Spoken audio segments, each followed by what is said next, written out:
ఈరోజు జిల్లా పరిషత్ సర్వసభ్య సమావేశంలో పొద్దున్న నుంచి కూడా ఒకటే డిస్కషన్ జరుగుతుంది. అయితే మొన్న 24వ తారీఖు CEO గారు ఏదైతే ఒక లెటర్ ఇష్యూ చేశారు, ఎవరికంటే జిల్లా పరిషత్కి సంబంధించిన వర్కులు ఏవైతే ఉన్నాయో అవి RWSకి సంబంధించి కానీ అలాగే పంచాయతీరాజ్కి సంబంధించిన వర్కులు కానీ అన్నీ కూడా తాత్కాలికంగా నిలుపుదల చేయాలి అని ఒక లెటర్ పెట్టడం జరిగింది. అయితే పంచాయతీరాజ్ యాక్ట్ ప్రకారం ఏ నిర్ణయం అయినా సరే, ఈ వర్కులకు సంబంధించి ఏ నిర్ణయం తీసుకోవాలన్నా సరే CEO గారు చైర్మన్ దృష్టికి తీసుకువచ్చి తర్వాత ఎమర్జెన్సీ మీటింగ్ ఏదైనా కాల్ ఫర్ చేసి బాడీలో ఉన్నటువంటి జెడ్పీటీసీలు అలాగే చైర్మన్ గారి ఆమోదంతో మాత్రమే వర్క్లు ఏవైనా ఉన్నాయంటే అవి క్యాన్సిల్ చేయాలంటే మేమందరం కూడా ఆమోదం తెలపాల్సింది అవసరం ఉంది. కానీ ఆయన ఏకపక్షమైన నిర్ణయం తీసుకొని చైర్మన్ గారితో ఎలాంటి సంబంధం లేకుండా ఆ వర్కులు నిలుపుదల చేయడం జరిగింది. చాలా చోట్ల వర్కులు కంప్లీట్ అయిపోయి ఉన్నాయి. కంప్లీట్ అయిపోయి CEO గారే వాటిని CFMSకి అప్లోడ్ చేసి ఆయన సంతకాలు చేసి ఆ వివరాలు కూడా నేను మీకు అందజేస్తాను ప్రెస్ వాళ్ళందరికీ కూడా. కంప్లీట్ అయిపోయిన వర్కులు కొన్ని ఉన్నాయి, కొన్ని గ్రౌండ్ అవుతున్న వర్కులు ఉన్నాయి, కొన్ని అందులో ఒక 100 వర్క్స్ మాత్రమే నాట్ స్టార్టెడ్లో ఉన్నాయి. అయితే ఇందులోనే ఎమ్మెల్యేలకు సంబంధించి కూడా దాదాపుగా 9 కోట్ల రూపాయలని మేము ఇవ్వడం జరిగింది. ఆ 9 కోట్ల రూపాయలు మాత్రం నాట్ స్టార్టెడ్లో చూపించకుండా కేవలం జెడ్పీటీసీలకు ఇచ్చిన వర్కులు మాత్రమే నాట్ స్టార్టెడ్లో చూపించడం జరిగింది.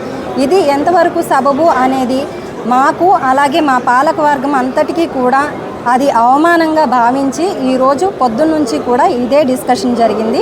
అయితే ఈ డిస్కషన్లో భాగంగానే కలెక్టర్ గారిని మేమందరం కూడా రిక్వెస్ట్ చేయడం జరిగింది. ఏదైతే CEO గారు ఇచ్చారో ఆ లెటర్ని వెనక్కి తీసుకొని యాజ్ టీజ్గా మేము ఇచ్చిన వర్కులు ఏదైతే మే అండ్ సెప్టెంబర్లో ఇచ్చినటువంటి తీర్మానాలన్నీ కూడా యాజ్ టీజ్గా ఫోర్స్లోనే ఉంటాయి.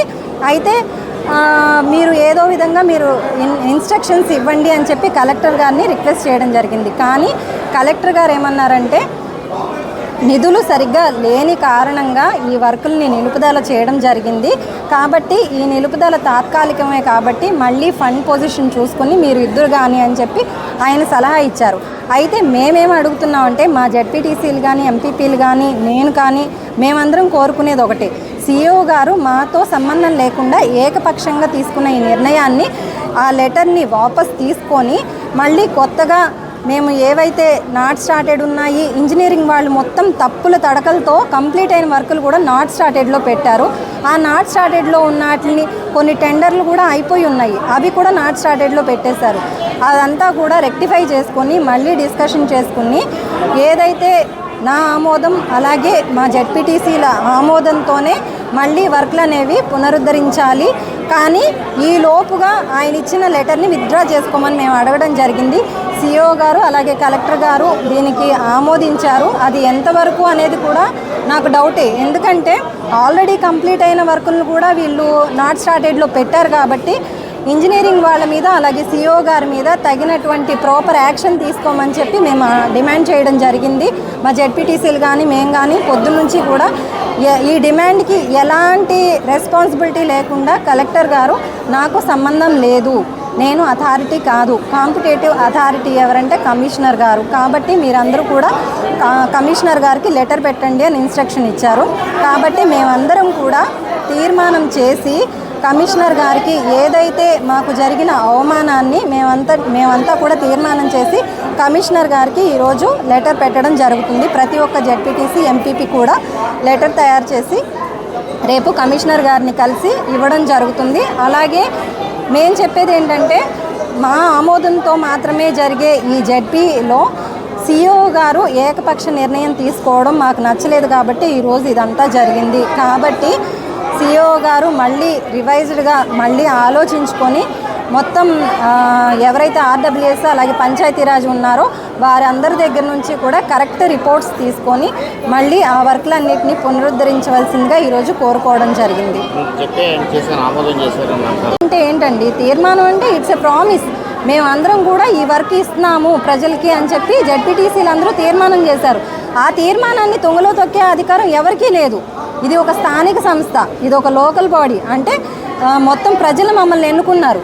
సిఓ గారు మమ్మల్ని ఎన్నుకోలేదు. సిఓ గారికి ఏం అథారిటీ లేదు. వర్కుల విషయంలో మాది అథారిటీ, మేము వర్క్స్ ఇచ్చాము. అలాంటప్పుడు నిధులు తక్కువగా ఉన్నప్పుడు ఆ రోజు ప్రొసీడింగ్స్ ఇవ్వకూడదు సిఓ గారు. మరి ప్రొసీడింగ్స్ ఇచ్చేసి వర్క్స్ గ్రౌండ్ అయిపోయినట్టుని గ్రౌండ్ అవ్వలేదని చెప్పి తప్పులు తడకలతో పెట్టి అదేమంటే నేను 424 వర్కుల్ని చెక్ చేసి సంతకం చేయను కదా అని అడుగుతున్నారు. అది ఎంతవరకు సమంజసం? మీరు ఒక సిఇఓగా ఒక జిల్లా మొత్తానికి ఎస్వైల్ కృష్ణా జిల్లాని మొత్తానికి సిఇఓగా ఉండి కేవలం 425 వర్కులు గ్రౌండ్ అయినాయా లేదా అనేది కరెక్ట్ రిపోర్ట్ తెప్పించుకోకుండా సంతకం చేసేసి గుడ్డిగా ఎలా ఇస్తారు? గుడ్డిగా ఇంజనీరింగ్ డిపార్ట్మెంట్ వాళ్ళు ఎలా ఇస్తారు? గుడ్డిగా మళ్ళీ సిఇఓ గారు ఎలా ఇస్తారు? ఇదంతా కూడా చాలా తప్పు. అయితే ఈ తప్పుని సమర్థించడం కూడా చాలా తప్పు. ఇక్కడ ఉన్నటువంటి కలెక్టర్ గారు కూడా ఇది సమర్థించడం నాకు చాలా బాధాకరమైన విషయం. మా పాలకవర్గంలో ప్రతి ఒక్కరు కూడా పొద్దున్నుంచి కూడా ధర్నా చేసినా కూడా ఎలాంటి రెస్పాన్సిబిలిటీ లేకుండా ఇలా ఉండటం కూడా మాకు చాలా అవమానంగా చాలా బాధగా ఉంది. కాబట్టి ఈ విషయాన్ని ముందు మేము కమిషనర్ దృష్టికి తీసుకెళ్ళి సంబంధించినటువంటి ప్రతి ఒక్క ఆఫీసర్ మీద డిసిప్లినరీ యాక్షన్ తీసుకోవాల్సిందిగా కోరుకుంటున్నాము. అవును సార్, ఆల్రెడీ ప్రతి ఒక్కరూ కూడా ఈ విషయం గురించి మా జెడ్పీటీసీలు అందరూ అడుగుతున్నారు. ఛాంబర్లో ఉండకుండా తీసుకెళ్ళి గెస్ట్ హౌస్లో కూర్చొని పరిపాలన చేయడం ఏంటి, ఇది ఎంతవరకు సమంజసం అని చెప్పి ప్రతిదీ కూడా రూడ్గా రెక్లెస్గా వెళ్ళడం అనేది ఆయనకి పరిపాటి అయిపోయింది. మీరు పొద్దున్న నుంచి వినుంటారు. నేను ప్రతి ఒక్కటి కూడా ఆధారాలతో సహా నేను పొద్దున్న చూపించాను కలెక్టర్ గారికి. అలాగే ప్రెస్ వాళ్ళకి కూడా నేను ఇస్తాను. దయచేసి ప్రింట్ అండ్ ఎలక్ట్రానిక్ మీడియా వారి మీద నాకు చాలా చాలా గౌరవం ఉంది. ఆ గౌరవాన్ని నిలబెట్టుకుంటూ నేను ఈ 4 సంవత్సరాలుగా కూడా ఎలాంటి చిన్న తప్పు లేకుండా పొరపాటు లేకుండా నేను ముందుకు వెళ్తున్నాను. నా పైన బురద చల్లాలని ఎవరో చిల్లరగా 2-3 చెప్పిన మాటలు భుజాన వేసుకొని దయచేసి రాయొద్దు. అక్కడ ఎంతవరకు కరెక్ట్ ఉంది, ఎంతవరకు తప్పు ఉంది అనేది చూసుకొని కరెక్ట్ ఏంటి అనేది రాయండి. నేను తప్పు చేస్తే రాయండి, పర్లేదు. నేను తప్పు చేస్తే చైర్మన్ గారు తప్పు చేశారని రాయండి. నేను మొన్న ఈ జెడ్పీ ఎగ్జాంపుల్ చూసుకోండి. ఈ జెడ్పీలో సీలింగ్ పాడైంది, కన్స్ట్రక్షన్ వర్క్ చేయాలి అని చెప్పి నాకు సంబంధం లేదు. అది ఇచ్చారు, నేను చూపించాను కదా పొద్దున. ఇచ్చారు, సిఓ గారికి ఇచ్చారు. వారిద్దరూ నిర్ణయం తీసుకున్నారు. ప్రెస్ వాళ్ళు ఏమని రాస్తున్నారు, నేను డబ్బుల కోసం మళ్ళీ కొత్తగా వర్కులు పెట్టానని. నాకేం అవసరం అండి? నేనేమైనా వర్క్ చేస్తున్నానా? నాకు సంబంధించిన వాళ్ళు వర్క్ చేస్తున్నారా? నేనేమని చెప్పాను, ఎవరు వర్క్ చేసుకుంటే వాళ్ళు చేసుకోండి, టెండర్ పిలవండి అవసరం అయితే. అంతేగాని నేనే చేస్తానని నేను ఇంతవరకు ఏ వరకు కూడా చేయలేదు. నాకు అంత అవసరం కూడా లేదు. ఈ జెడ్పీ నుంచి నేను ఒకటే చెప్తున్నాను, ఒక్క సింగిల్ పైసా తీసుకున్నా సరే నేను ఈ క్షణమే రిజైన్ చేస్తానని కూడా చెప్తున్నాను. జెడ్పీటీసీ సభ్యులు అందరికీ తెలుసు. అలాగే సిఓ గారికి కూడా ఎవ్రీథింగ్ హీ నో. బట్ ఈయన యాటిట్యూడ్ ఏంటంటే ఒకలా వెళ్ళిపోతున్నారు.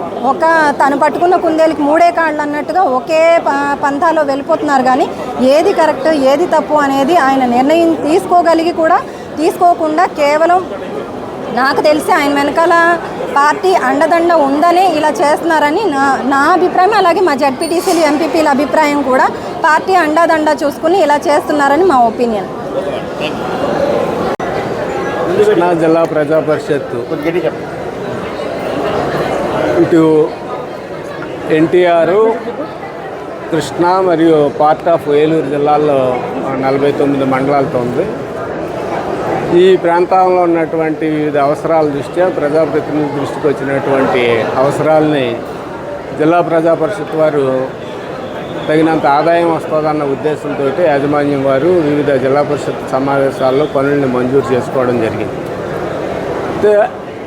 అనుకున్న స్థాయిలో, ఆశించినంత స్థాయిలో ఆదాయం రాని కారణంగా ఎవరైతే ఈ పనులు చేస్తారో వారు ఆర్థికంగా ఇబ్బంది పడకూడదు, భవిష్యత్తులో లీగల్ డిస్ప్యూట్స్కి దారి తీయకూడదన్న ఉద్దేశంతో కొన్ని పనుల్ని తాత్కాలికంగా నిలుపుదల చేయడం జరిగింది. ఆశించిన స్థాయిలో ఆదాయం లేని పరిస్థితుల దృష్ట్యా ఈ పనులన్నీ కనుక ఇప్పుడు ప్రారంభమైనట్టయితే రేపు పేమెంట్ టైంలో చెల్లింపులు చేయలేక ఇటు నాతో పాటు నా పై అధికారులు కూడా ఇబ్బందులు పడేటటువంటి పరిస్థితులను దృష్టిలో ఉంచుకొని తాత్కాలికంగా నిలుపుదల చేయడం జరిగింది. ఇప్పుడు సభ్యులంతా ఏంటంటే మేము ప్రజాప్రతినిధులుగా గ్రామ స్థాయిలో మేము ప్రామిసులు చేసి ఆ వర్క్ మంజూరైంది అని చెప్పి ప్రజలందరికీ తెలియజేస్తున్నాము. ఇప్పుడు వాటిని ఆపినట్లయితే కనుక క్షేత్రస్థాయిలో మాకు ఇబ్బంది కలుగుతుంది అన్న ఉద్దేశంతో ప్రజాప్రతినిధులందరూ ఈరోజు ఉన్న పలంగా వర్కులన్నీ కూడా మేము ప్రారంభించుకుంటామని చెప్పి ఒత్తిడి చేయడం జరిగింది. అయితే పనిచేసిన వారికి సకాలంలో చెల్లింపులు చేయాల్సినటువంటి బాధ్యత చీఫ్ ఎగ్జిక్యూటివ్ ఆఫీసర్గా నా మీద ఉన్నందున ఆ విషయం మీద వాళ్ళందరికీ కూడా మనం చెప్పిన తర్వాత ఇప్పుడు వారు కూడా అంగీకరించారు. ఏంటనంటే ఇప్పుడు ఏదైతే వర్కుల జాబితా ఆపామో అందులో కొన్ని తప్పులు ఉన్నాయి, కొన్ని ప్రోగ్రెస్లో ఉన్న వర్కులను కూడా నాట్ స్టార్టెడ్లో చూపించారు కనుక అని చెప్పి తెలియజేశారు.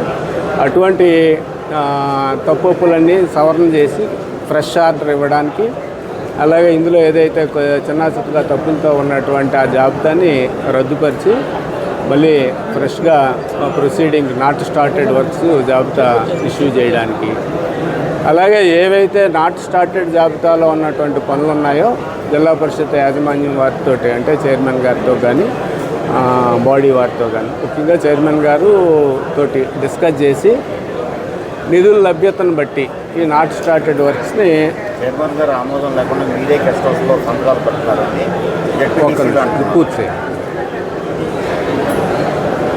చైర్మన్ గారి ప్రయారిటీ ప్రకారము మనకున్నటువంటి నిధుల లభ్యతను బట్టి దశల వారీగా ఆ వర్కులు స్టార్ట్ చేస్తామని సభ్యులందరికీ తెలియజేయడం జరిగింది. ఇప్పుడు మీరన్నది జిల్లా పరిషత్ సీఈఓకి ఒక్క వర్క్ కూడా శాంక్షన్ చేసే అధికారం లేదు. అది ప్రజాప్రతినిధులు ఒక జడ్పీటీసీ గారు అడిగినా, లేదా ఒక ఎమ్మెల్యే గారు డైరెక్ట్ చేసినా, ఒక మినిస్టర్ గారు డైరెక్ట్ చేసినా ఈ పలానా పనులు పెట్టండి అని అంటే ప్రతి ఫైలు కూడా మేము చైర్మన్ గారికి నోట్ పెడతాం. పలానా ప్రజాప్రతినిధి ఈ పనులు కావాలని అడుగుతున్నారు, లేదా పలానా గ్రామ ప్రజలు ఈ పనులు కావాలని అడుగుతున్నారు అని చెప్పి అడిగారు, మన ఆర్థిక పరిస్థితి ఈ రకంగా ఉందని చెప్పి చైర్మన్ గారికి నోట్ పెడతాం. చైర్మన్ గారు అది ఆమోదించినట్టయితే కనుక దాన్ని స్టాండింగ్ కమిటీల్లో జిల్లా పరిషత్ స్టాండింగ్ కమిటీలో 1-7 కమిటీలు అప్రూవల్ తీసుకొని తదనంతరం జిల్లా పరిషత్ సమావేశంలో ఆమోదించడం జరుగుతుంది. కానీ సీఈఓకి వర్క్ శాంక్షన్ చేసే అధికారం లేదండి.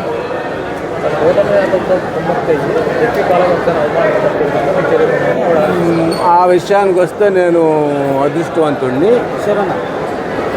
నా మీద ఏ రకమైన రాజకీయ ఒత్తిడి ఈ జిల్లాలో ఏ ప్రజాప్రతినిధి కూడా పెట్టలేదు. నేను స్వేచ్ఛగానే ఉద్యోగం చేస్తున్నాను. ఒకవేళ నా నిర్ణయాల్లో ఏ తప్పులు ఉన్నా నాదే బాధ్యత. ఎప్పుడు కూడా అదృష్టవశాత్తు ప్రజాప్రతినిధులు ఎప్పుడు కూడా ఈ పని చేయమని కానీ ఈ పని చేయొద్దు కానీ ఏ రకమైన ఒత్తిడి లేదు. Thank you.